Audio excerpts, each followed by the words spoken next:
রাজধানী পরিবহন ব্যবস্থায় শৃঙ্খলা আনতে পুলিশ ব্যর্থ বললেন ডিএমপি কমিশনার। চুক্তিভিত্তিক বাস চলাচল এবং মাদকের কারণে দুর্ঘটনা বললেন মালিক সমিতির নেতা।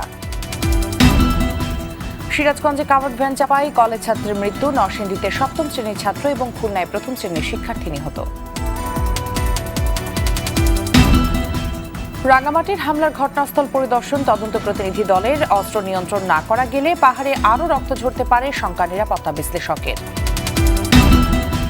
এবং তুরাগ নদীর দুই পারে আজও অর্ধশতাধিক অবৈধ স্থাপনা উচ্ছেদ করেছে বিআইডব্লিউটিএ।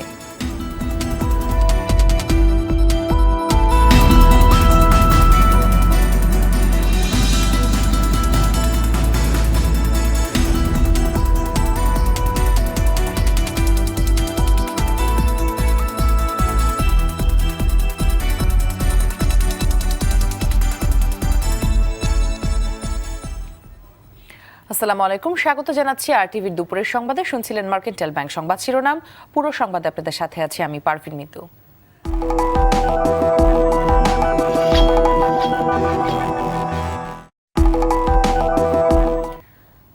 চুক্তিভিত্তিক বাস চলাচল এবং মাদকের কারণে রাজধানীতে সড়ক দুর্ঘটনা ঘটছে বলে মন্তব্য করেছেন বাস মালিক ফেডারেশনের মহাসচিব খন্দকার এনায়েতুল্লাহ। রাজধানীর গুলিস্তানে ডিএমপির ট্রাফিক সপ্তাহ উপলক্ষে এক সচেতনতামূলক কর্মসূচিতে তিনি বিষয়টিকে গুরুত্বের সাথে দেখার আহ্বান জানান। এ সময় তিনি জানান, আগামী মাস থেকে রাজধানীতে টিকিট ভিত্তিক বাস সার্ভিস চালুর ঘোষণাও দেয় বাস মালিক সমিতি। অনুষ্ঠানে ডিএমপি কমিশনার আসাদুজ্জামান মিয়া বলেন, রাজধানী শৃঙ্খলা ফেরাতে কোনো ধরনের ফিটনেসবিহীন গাড়ি চলতে দেওয়া হবে না।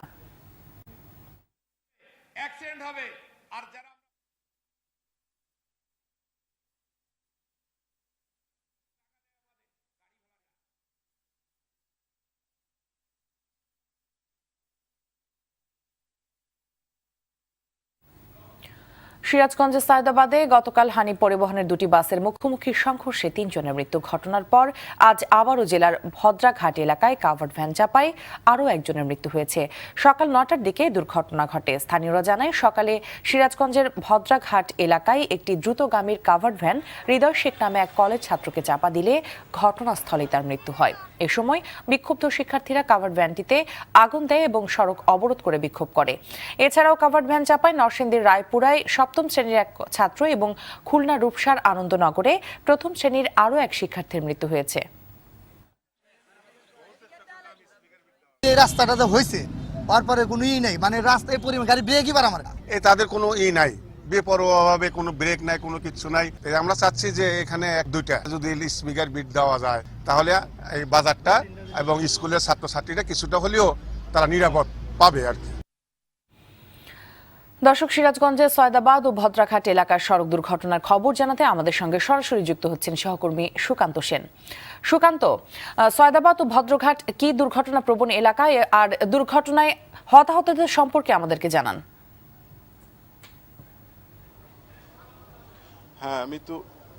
হ্যাঁ মিতু, আপনি যেমনটি বলছিলেন যে সকালে এই ভদ্রঘাটে সড়ক দুর্ঘটনায় একজন কলেজ ছাত্র নিহত হয়, ওর নাম হৃদয়, এবং ওর সাথে থাকা আরো 2 সহপাঠী তারা কিন্তু আহত হয়। তাদেরকে এই হাসপাতালেই ভর্তি করা হয়েছে। তারা বর্তমানে আশঙ্কামুক্ত। এই ঘটনার পরপরই এলাকাবাসী ওই ঘাতক কাভার্ড ভ্যানটিকে আটক করে আগুন ধরিয়ে দেয় এবং এই মহাসড়ক প্রায় 2 ঘন্টা অবরোধ করে রাখে। পরে পুলিশের আশ্বাসের পরিপ্রেক্ষিতে স্থানীয় জনগণ কিন্তু অবরোধ তুলে নেয়, কিন্তু অবরোধ তুললেও এলাকায় কিন্তু থমথমে অবস্থা বিরাজ করছে। আমরা কিছুক্ষণ আগে ওখানে গিয়েছিলাম, ওখানে দেখেছি যে হৃদয়ের বাড়িতে একটি হৃদয় বিদারক যে অবস্থার সৃষ্টি হয়েছে। তার বাবা, তার একমাত্র একটা ছোট বোন আছে। এলাকাবাসী সকলেই আসলে কান্নাকাটি করছে। আজ বিকালে ভদ্রঘাট মাদ্রাসা মাঠে হৃদয়ের জানাজা হবে এবং কুঠিরচর কবরস্থানে তাকে দাফন করা হবে। কিন্তু সবচেয়ে বড় কথা যেটা, এত বড় একটা ঘটনার পরেও কিন্তু কোনো প্রশাসনের পক্ষ থেকে কোনো সমবেদনা জানানো হয়নি এই নিহত পরিবারকে। এটা আমাদের কাছে তারা এই নিহত পরিবার এবং এলাকাবাসী অভিযোগ করেছে যে কোনো প্রশাসন বা তার পরিবারকে কোনো সহযোগিতাও দেওয়া হয়নি বা তাদেরকে যে সহানুভূতি এটাও জানানো হয়নি। এটা নিয়ে কিন্তু এলাকাবাসীর মধ্যে বেশ ক্ষোভ আছে। পাশাপাশি আমরা দেখেছি যে এখানে ওই এলাকার বিক্ষুব্ধ জনতা বলছে যে এই ভদ্রঘাট এলাকায় মাঝে মাঝেই কিন্তু বিভিন্ন সময় সড়ক দুর্ঘটনা হয় এবং হতাহতের ঘটনা ঘটে। তারা সেখানে একটি স্পিড ব্রেকারের দাবি জানিয়েছে। এই ছিল এখানকার এখন সর্বশেষ অবস্থা। সুকান্ত, ধন্যবাদ আপনাকে। দর্শক, এতক্ষণ সিরাজগঞ্জ থেকে জানাচ্ছিলেন সুকান্ত সেন। রাঙ্গামাটির বাঘাইছড়িতে হামলার ঘটনাস্থল পরিদর্শন করেছেন বিভাগীয় কমিশনার কর্তৃক গঠিত তদন্ত কমিটির প্রতিনিধি দল। সকালে তারা বাঘাইছড়ির 9 কিলোমিটার এলাকা পরিদর্শন শেষে উপজেলা স্বাস্থ্য কমপ্লেক্সে আহতদের সঙ্গে কথা বলেন। এছাড়া ওই দিন গাড়িতে থাকা আরও নির্বাচনী কর্মকর্তাদের সঙ্গে কথা বলে তদন্ত কমিটি। এ সময় তদন্ত কমিটির প্রধান অতিরিক্ত সচিব দীপক চক্রবর্তী, বাঘাইহাট জোনের মেজর আশরাফ, রাঙ্গামাটি পার্বত্য জেলা পরিষদের মুখ্য নির্বাহী কর্মকর্তা সাদেক আহমেদ সহ আরও অনেকে উপস্থিত ছিলেন। অন্যদিকে বাঘাইছড়িতে হত্যার ঘটনায় আহত সাজেক থানাধীন 8 নম্বর মধ্যপাড়া পুলিশ ক্যাম্পের ইনচার্জ এসআই মোহাম্মদ আক্তার আলী বাদী হয়ে মামলা দায়ের করেছেন। মামলায় অর্ধশত অজ্ঞাত লোককে আসামি দেখানো হয়েছে বলে জানিয়েছেন বাঘাইছড়ি থানার ওসি এম মঞ্জুর আলম। এটা একটা প্ল্যান্ড অ্যাম্বুশ বলে আমাদের কাছে মনে হয়েছে, এবং ওনার কথায় যে লোকেশন থেকে গুলি করা হয়েছে একদম রাস্তার উপর থেকেই, খুব কাছের থেকে টার্গেট করে গুলি করা হয়েছে। ফলে আমরা চেষ্টা করছি ফাইন্ড আউট করার যে সঠিক তথ্যটা। আমরা সাধ্যমতো চেষ্টা করবো আপনাদের সহযোগিতা চাই। দর্শক, রাঙ্গামাটি থেকে আমাদের সঙ্গে সরাসরি যোগ দিচ্ছেন সহকর্মী ইয়াসিন রানা সোহেল। সোহেল, আমরা জেনেছি যে সেখানে 7 সদস্যের একটি প্রতিনিধি দল গেছে এবং প্রতিনিধি দলের প্রধান তিনি ব্রিফ করেছেন। তো তদন্ত সম্পর্কে কি তথ্য আছে আপনার কাছে? আজকে সকালে এই বাঘাইছড়ি হত্যাকাণ্ডের জন্য গঠিত তদন্ত কমিটি বাঘাইছড়ি উপজেলায় গেছে এবং সেখানে তারা ঘটনাস্থল পরিদর্শন করেছে। প্রত্যক্ষদর্শী এবং ক্ষতিগ্রস্ত পরিবারের সাথে তারা কথা বলেছে। এরপর তাদের সাথে কথা বলেছিলাম আমরা তদন্ত কমিটির সাথে। তদন্ত কমিটির পক্ষ থেকে জানানো হয়েছে তারা এই ক্ষতিগ্রস্ত এবং প্রত্যক্ষদর্শীদের সাথে কথা বলে তারা জানতে পেরেছে পূর্ব পরিকল্পনা অনুযায়ী এই হামলাটা হয়েছে এবং প্রশাসনের পক্ষ থেকে আসামিদেরকে ধরার জন্য, গ্রেফতারের জন্য তারা চেষ্টা চালিয়ে যাবে। এটি জানিয়েছেন পুলিশের অ্যাডিশনাল ডিআইজি আবুল ফয়েজ পিতু। সোহেল, ধন্যবাদ আপনাকে। দর্শক, এতক্ষণ টেলিফোনে আমাদের সঙ্গে সরাসরি যুক্ত ছিলেন ইয়াসিন রানা সোহেল। এখনই অস্ত্রের ঝনঝনানি থামানো না গেলে পাহাড়ে আরও রক্ত ঝরতে পারে বলে শঙ্কা প্রকাশ করলেন নিরাপত্তা বিশ্লেষক অবসরপ্রাপ্ত মেজর জেনারেল মোহাম্মদ আলী শিকদার। এছাড়া উন্নয়ন বাধাগ্রস্ত হওয়ার পাশাপাশি সেখানকার সম্ভাবনাময় পর্যটন শিল্প ক্ষতিগ্রস্ত হবে বলে মনে করেন তিনি। মাইদুর রহমান রুবেলের রিপোর্ট। আঁকাবাঁকা পথ আর সবুজে সুশীতল ছায়ায় ঘেরা পার্বত্য চট্টগ্রাম। সম্প্রতি সন্ত্রাসী হামলায় শান্ত পাহাড় অশান্ত হয়ে ওঠে, রক্তাক্ত হয় রাঙামাটির বাঘাইছড়ি। উপজেলা নির্বাচনকে কেন্দ্র করে জেলার বাঘাইছড়িতে 8 জনকে হত্যা করে অস্ত্রধারী সন্ত্রাসীরা। এ ঘটনার রেশ কাটতে না কাটতেই বিলাইছড়িতে ফের হামলার শিকার হন আওয়ামী লীগ নেতা। পরপর দুটি হত্যাকাণ্ডের ঘটনায় থমথমে পরিস্থিতি পাহাড়ে। সন্ত্রাসীদের গ্রেপ্তারে চিরুনি অভিযানের আলটিমেটাম দিয়েছেন নিরাপত্তার দায়িত্বে থাকা এই সেনা কর্মকর্তা। কম্বিং অপারেশন শুরু করেছি এবং আমরা যেটা খবর পাচ্ছি যে তারা সন্ত্রাসী যারা এই আক্রমণটা ঘটিয়েছিল তারা এলাকা ছেড়ে পালিয়েছে। নিরাপত্তা বিশ্লেষক অবসরপ্রাপ্ত মেজর জেনারেল মোহাম্মদ আলী শিকদারের মতে 1997 সালে শান্তি চুক্তির পর থেকে পাহাড়ি জনপদে উন্নতি হওয়ায় গাত্র দেওয়া হয়েছে পশ্চিমা কিছু এনজিও এবং পাহাড়ে থাকা অস্ত্রের চোরা কারবারিদের। তাই তারা পাহাড়ে উত্তেজনা জিয়ে রাখতে চান। ইউপিডিও কিন্তু আর একটা ভাগ হয়ে গেছে, তাদেরও একটা বিদ্রোহী গ্রুপ হয়েছে। এই 4টি গ্রুপ তারা পরস্পরের মধ্যে এই আধিপত্য বিস্তারের একটা ভীষণ প্রতিযোগিতায় লিপ্ত। বছরে প্রায় কয়েক শত কোটি টাকার চাঁদা তারা উঠান। এই চাঁদা কে উঠাবেন, কে কত বেশি চাঁদার ভাগ নেবেন, এটি নিয়েই মূলত দ্বন্দ্ব। আধিপত্য বিস্তারকে কেন্দ্র করে পাহাড়ে সংঘাত নতুন নয়, তবে বিষয়টি শক্ত হাতে মোকাবেলায় প্রশাসনকে উদ্যোগী হতে হবে বলে মনে করেন এই নিরাপত্তা বিশ্লেষক। এই সশস্ত্র বিদ্রোহী গ্রুপকে দমন এবং নিয়ন্ত্রণ করতে হবে এবং এদের থেকে অস্ত্রগুলো উদ্ধার করতে হবে। আজকে একটা সেটেলড ইস্যুকে আনসেটেল করে তাদেরকে এই পাহাড়ি জনগণকে আবার উস্কিয়ে দেওয়ার চেষ্টা করছেন, যাতে এখানে অনবরত একটি অশান্তি থাকে, যাতে এই ঘটনা না ঘটাতে পারে। সেই জন্য কিভাবে নিরাপত্তা ব্যবস্থা আরও জোরদার করা যায়, সেখানে যদি ফোর্স বেশি লাগে তাহলে ফোর্স বেশি সেখানে নিয়োগ দিতে হবে। পাহাড়ে নিরাপত্তার ব্যাপারটি সামলানো বেশ কঠিন, তবু সেই চ্যালেঞ্জ মোকাবেলা করে সন্ত্রাস দমন করতে না পারলে যেমন এই জনপদের উন্নয়ন মুখ থুবড়ে পড়বে, তেমনি হুমকির মুখে পড়বে পর্যটন শিল্প। মাইদুর রহমান রুবেল, RTV, ঢাকা। প্রধানমন্ত্রী শেখ হাসিনা বলেছেন, দেশের দ্বীপ অঞ্চলকে কাজে লাগিয়ে সেখানকার মানুষের জীবনমান উন্নয়নে পরিকল্পনা নিয়েছে সরকার। সকালে নিজ কার্যালয়ে মহেশখালী মাতারবাড়ি সমন্বিত অবকাঠামো উন্নয়ন কার্যক্রম প্রকল্প অবহিতকরণ সভায় কথা বলেন প্রধানমন্ত্রী। এ সময় এই অঞ্চলের উন্নয়নে দেশীয়দের পাশাপাশি বিদেশি বিনিয়োগকারীদের প্রতি আহ্বান জানান তিনি। বলেন, এর জন্য সরকারের তরফ থেকে সব ধরনের সহযোগিতাও দেওয়া হবে।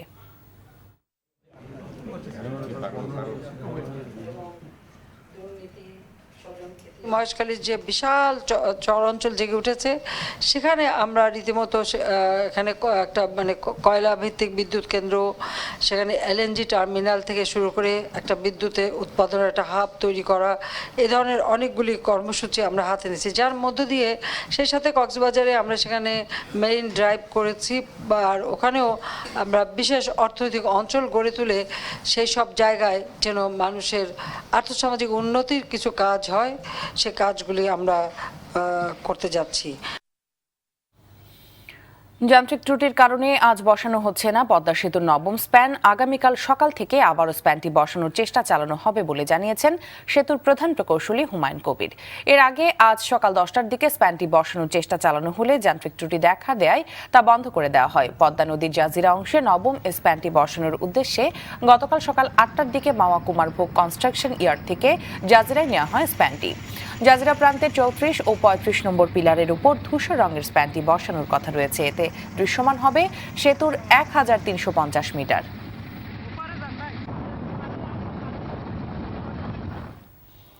তুরাগ নদীর দুই পারে অবৈধ স্থাপনা উচ্ছেদের 21তম দিনে প্রায় অর্ধ শতাধিক স্থাপনা উচ্ছেদ করা হয়। এর মধ্যে একটি 3তলা ভবন, কয়েকটি একতলা পাকা আধা পাকা বাড়ি, কাঠের সমিল সহ বিভিন্ন স্থাপনা উচ্ছেদ করে বিআইডব্লিউটিএ। সকাল থেকে উচ্ছেদের কাজে দুটি এক্সেসভেটরস, বিভিন্ন বিভাগের কর্মকর্তা কর্মচারী ও নিরাপত্তা কর্মীরা নিয়োজিত আছে।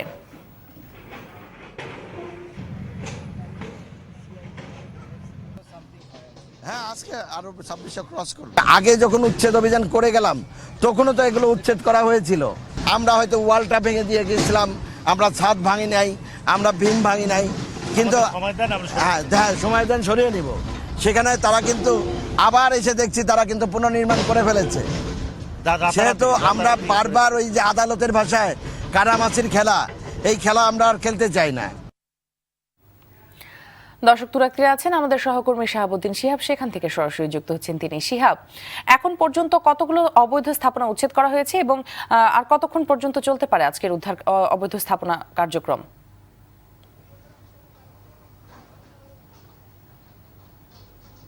আমরা এই মুহূর্তে অবস্থান করছি তুরাগের পূর্ব পারে, অর্থাৎ মিরপুর দারুসালাম এলাকার মিরপুর দারুসালাম থানার যে দিয়াবাড়ি মোড় রয়েছে, এখানে দেখতে পাচ্ছেন যে একটি বাঁক রয়েছে। ঠিক বাঁক হয়ে আবার এই নদীটি আরও সামনের দিকে চলে গিয়েছে।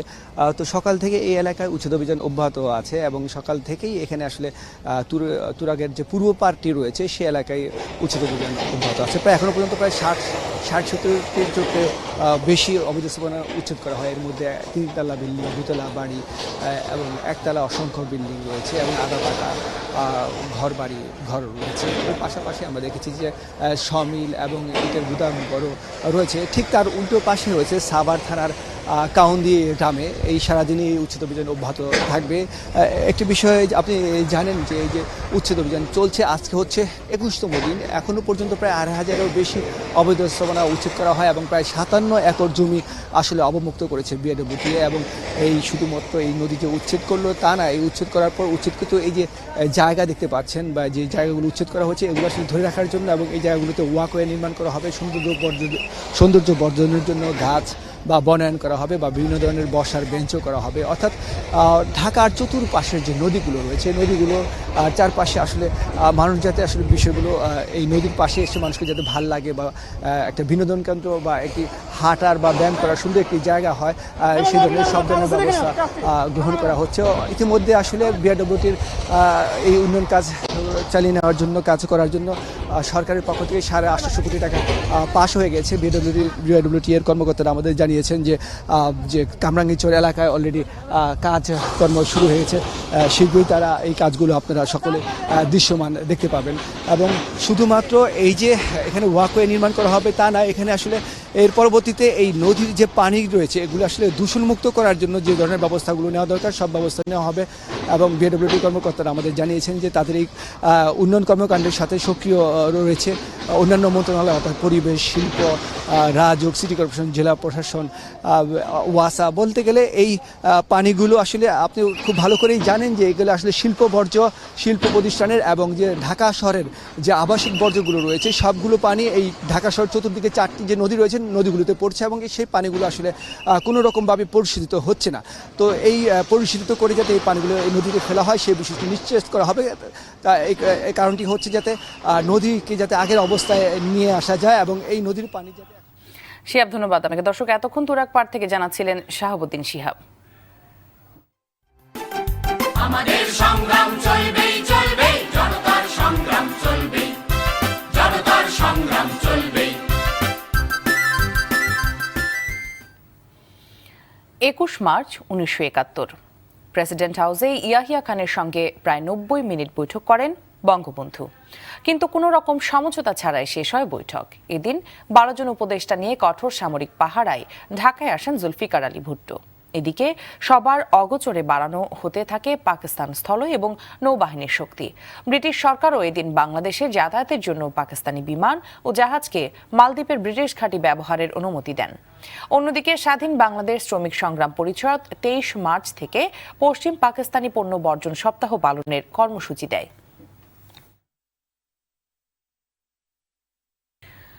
চুয়াডাঙ্গার আলমডাঙ্গায় জাহানারা খাতুন নামে এক গৃহবধূকে কুপিয়ে হত্যার পর স্বামী ইবাদত হোসেন আত্মহত্যা করেছেন। নির্মম এই হত্যাকাণ্ডের ঘটনাটি ঘটেছে আলমডাঙ্গা উপজেলার বড় বোয়ালিয়া গ্রামে। গতকাল মধ্যরাতে ঘটনাস্থল থেকে 2 জনের মরদেহ উদ্ধার করে পুলিশ। পুলিশ জানায়, পারিবারিক কলহের জেরে স্বামী ইবাদত হোসেন স্ত্রী জাহানারা খাতুনকে প্রথমে কুপিয়ে হত্যা করে এবং পরে নিজের গলায় ফাঁস দিয়ে আত্মহত্যা করেন। অন্যদিকে কুমিল্লার সদর দক্ষিণে পুলিশের সঙ্গে কথিত বন্দুকযুদ্ধে 13 মামলার আসামি জামাল হক ওরফে জাম্বু মিয়া নামে এক মাদক ব্যবসায়ী নিহত হয়েছেন। পুলিশের দাবি, গোপন সংবাদের ভিত্তিতে অভিযান চালিয়ে জাম্বুকে আটকের সময় দুপক্ষের গোলাগুলির মাঝে পড়ে তার মৃত্যু হয়। এ সময় ঘটনাস্থল থেকে 30 কেজি গাঁজা ও 2000 পিস ইয়াবা উদ্ধার করে পুলিশ।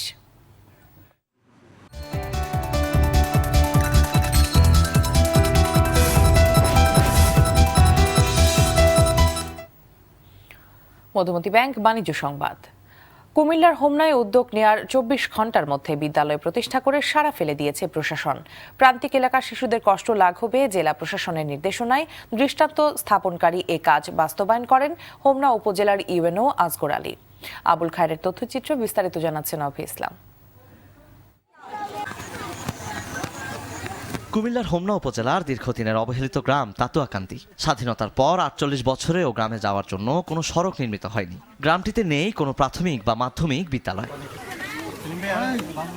সম্প্রতি তাতুয়াকান্দির মানুষের কষ্টের গল্প নিয়ে স্থানীয় গণমাধ্যমে প্রকাশিত প্রতিবেদন দেখে জরুরি ভিত্তিতে একটি প্রাথমিক বিদ্যালয় স্থাপন করার নির্দেশনা দেয় জেলা প্রশাসন। হোমনা উপজেলা প্রশাসন সেই নির্দেশনা বাস্তবায়ন করে ফেলে মাত্র 24 ঘন্টার মধ্যে। রাতের মধ্যে আমি সেখানে টিন পাঠিয়ে দিয়েছি এবং পরবর্তী দিন সকালে আমি নিজে এখানে এসে দাঁড়িয়ে থেকে গ্রামবাসীর সহায়তায় এখানে কাঠ এবং বাঁশ সংগ্রহ করে এখানে স্কুল প্রতিষ্ঠার উদ্যোগ নিয়েছি। বিকেল 3টায় জেলা প্রশাসক মহোদয় এই স্কুলটির শুভ উদ্বোধন করেছেন। এমন কাজে তাতুয়াকান্দি গ্রাম সহ কুমিল্লার সর্বস্তরে দারুণ প্রশংসা পাচ্ছে জেলা ও উপজেলা প্রশাসন। স্কুল হয়েছে, সড়ক হয়েছে, আমরা অনেক খুশি। আমরা অনেক খুশি হয়েছি স্কুলের জন্য। স্কুলটা স্যার করেছে, আমি আমার বাসা ইউনিয়নের পক্ষ থেকে স্যারকে আমি আন্তরিকভাবে কৃতজ্ঞতা জানাচ্ছি। আমরা সকলকে ধন্যবাদ জানাচ্ছি আমাদের স্কুলটা দেওয়ার জন্য এবং সড়কটা দেওয়ার জন্য। বিদ্যালয়টি দ্রুত সরকারিকরণের দাবি জানিয়েছেন তাতুয়াকান্দির বাসিন্দারা।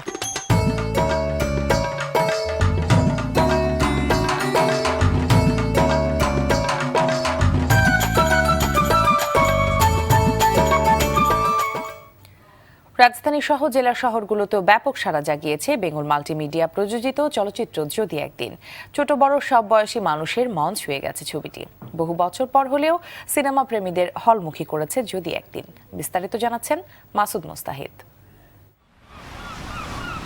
প্রতিটা মানুষেরই স্বপ্ন থাকে, সারা দেশের মতো নারায়ণগঞ্জ ও নরসিংদীতেও ব্যাপক সাড়া জাগিয়েছে বেঙ্গল মাল্টিমিডিয়া প্রযোজিত ভিন্ন ধারা চলচ্চিত্র যদি একদিন। নতুন কাহিনী নিয়ে সম্পূর্ণ সামাজিক ছবিটি বিনোদন ও সিনেমা প্রেমীদের মন জয় করেছে। অনেকে বলছেন দীর্ঘদিন পর সিনেমা হল বিমুখ দর্শকদের আবার হলমুখী করেছে যদি একদিন। সবাই দেখবেন, পরিবার নিয়ে দেখার মতন একটা ছবি, ভালো ছবি, খুব সুন্দর একটি ছবি, আমাদের পয়সা উসুলের মতো একটি ছবি। এই পর্যন্ত মনে করেন আমি 2বার ছবি দেখছি, খুবই ভালো লাগছে। ছবিটির নায়ক, নায়িকা ও শিশু শিল্পী সহ সবার অভিনয় মন কেড়েছে সব শ্রেণী পেশার মানুষের। জনগণ এই ছবিতে আকৃষ্ট আছে, ভবিষ্যতে আরো ভালো হবে, ছবির মানও ভালো হবে, জনগণের চাহিদাও বাড়বে। এমন দুই একটা ছবি হইলে হল চলবো। দীর্ঘদিন পর সামাজিক কাহিনী নির্ভর ছবি পেয়ে মুগ্ধ নরসিংদীবাসী। ছবিটা মূলত ভাই বোন, আত্মীয় স্বজন, মা বাপ নিয়ে দেখার মতো ছবি আর কি।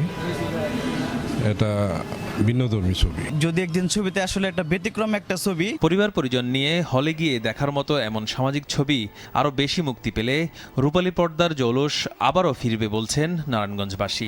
সারা বাংলাদেশে সারা জাগানো ছবি, এই ছবি নিয়ে আমরা খুব আশাবাদী। একটি চমৎকার সামাজিক ছবি এবং তাহসান এবং শ্রাবন্তীর একটি নতুন জুটি তৈরি হলো। বেঙ্গল মাল্টিমিডিয়াকে ধন্যবাদ যে মধ্যবিত্ত শ্রেণীর জন্যে যারা সিনেমা হলে আসা ছেড়েই দিয়েছে তাদের জন্য একটি পরিচ্ছন্ন ছবি নির্মাণ করেছে। গেল 8 মার্চ সারা দেশের বিভিন্ন জেলার মতো নারায়ণগঞ্জের নিউ মেট্রো ও নরসিংদীর 5 দোনার ঝংকার সিনেমা হলে মুক্তি পায় সিনেমাটি। আমাদের বাবা মেয়েকে এই কষ্ট থেকে। মাসুদ মুস্তাহিদ, RTV। দেশের প্রেক্ষাগৃহ মাতিয়ে বহুল প্রশংসিত বাংলাদেশি চলচ্চিত্র যদি একদিন এখন বিদেশের মাটিতে। বেঙ্গল মাল্টিমিডিয়া প্রযোজিত ও মোহাম্মদ মুস্তফা কামাল রাজ পরিচালিত চলচ্চিত্রটি কানাডায় 196টি শো নিয়ে প্রথম সপ্তাহ শুরু করতে যাচ্ছে। 22 মার্চ কানাডা দিয়ে শুরু হতে যাচ্ছে বিশ্ববাজারে যদি একদিন সিনেমার যাত্রা। আন্তর্জাতিক পরিবেশক প্রতিষ্ঠান স্বপ্ন স্কেয়ারক্রো জানিয়েছে, কানাডার সব বড় শহর Toronto, Mississauga, Ottawa, Calgary, Edmonton, Vancouver, Winnipeg, সাসকাটুনের একটি করে সিনেপ্লেক্সে চলবে সিনেমাটি। এর মধ্যে অটোয়া আর সাসকাটুনে প্রথমবারের মতো কোনো সিনেপ্লেক্সে মুক্তি পেতে যাচ্ছে বাংলাদেশি সিনেমা। কানাডায় যদি একদিন সিনেমা দেখতে অনলাইন ও সংশ্লিষ্ট সিনেমা হলের কাউন্টারে খোঁজ নিলেই টিকিট পেয়ে যাবেন আগ্রহীরা। দুপুরের সংবাদ শেষ করার আগে মার্কেন্টাইল ব্যাংক সংবাদ শিরোনামগুলো জানিয়ে দিচ্ছি আরও একবার। রাজধানীর পরিবহন ব্যবস্থায় শৃঙ্খলা আনতে পুলিশ ব্যর্থ বললেন ডিএমপি কমিশনার। চুক্তিভিত্তিক বাস চলাচল এবং মাদকের কারণে দুর্ঘটনা বললেন মালিক সমিতির নেতা। সিরাজগঞ্জে কাভার্ড ভ্যান চাপায় কলেজ ছাত্রের মৃত্যু। নরসিংদীতে 7ম শ্রেণীর ছাত্র এবং খুলনায় 1ম শ্রেণীর শিক্ষার্থী নিহত। রাঙামাটির হামলার ঘটনাস্থল পরিদর্শন তদন্ত প্রতিনিধি দলের। অস্ত্র নিয়ন্ত্রণ না করা গেলে পাহাড়ে আরও রক্ত ঝরতে পারে, শঙ্কা নিরাপত্তা বিশ্লেষকের। এবং তুরাগ নদীর 2 পারে আজও অর্ধশতাধিক অবৈধ স্থাপনা উচ্ছেদ করেছে BIWTA।